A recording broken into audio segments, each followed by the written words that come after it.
انتہائی افسوسناک واقعہ یہ پیش آیا ہے لاہور نسبت روڈ پہ۔ واقعہ کچھ اس طرح سے ہوا کہ ایک آدمی نے اپنے ساس اور سسر کو قتل کر دیا، اور قتل کرنے کی وجہ کیا تھی آپ جان کر حیران ہو جائیں گے۔ قتل کرنے کی وجہ یہ بتائی جا رہی ہے کہ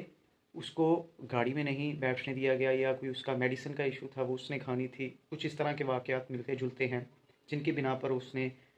اپنی بیوی کے اوپر تشدد کیا اور اس کو نشے کی حالت میں 2 بار طلاق بھی دے دی،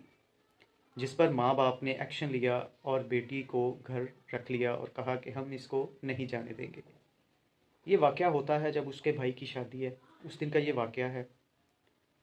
جب اس نے لڑکی پر تشدد کیا، اس کے گھر والوں کے سامنے گالیاں دی، اسے مارا پیٹا، جو بھی وہ کر سکتا تھا اس نے اس کے ساتھ بدتمیزی کی۔ اس کے بعد لڑکی والے کے جو گھر والے ہیں انہوں نے اپنی لڑکی کو اپنے گھر میں رکھ لیا کہ ہم نہیں جانے دیں گے، جتنا کچھ تم نے ہمارے ساتھ کر لیا ہے اب کوئی وجہ نہیں بنتی لڑکی کو بیچنے کی۔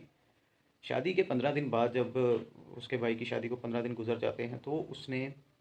دوبارہ وہاں پہ آ کے ان کے گھر پہ اس نے کہا کہ بھئی میں اس کو لے کے جانا چاہتا ہوں، تو انہوں نے منع کر دیا، جس پر اس نے فائرنگ کر کے اپنے